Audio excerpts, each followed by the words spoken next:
Salaamaaleykum dal leen a jàmm ci Dakar Dakar tey dañu ñëw pour li def benn jàngat ci image d'une vidéo de caméra de surveillance image yi nag ñoo capté benn waay à direct bu sàcc waaye malheureusement pour moom lu mu xamoon moo di dafa am ay caméra de surveillance yu ko doon filmer am nañu nu mu procédé yëpp te it kanamam moo ngi doon feeñ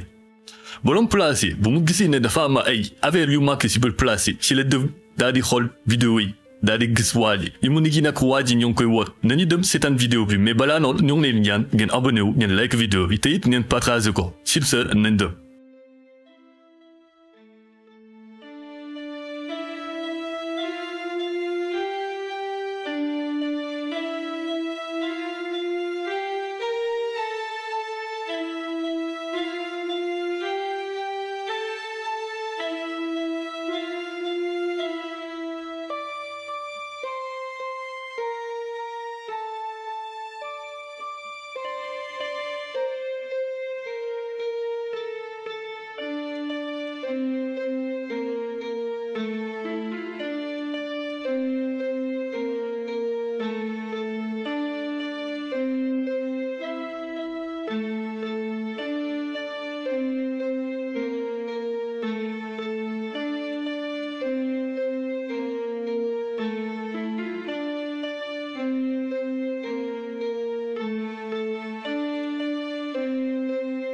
Comme ni ngeen ko gisee en image caméra de surveillance filmé na ko yu mu doon def yëpp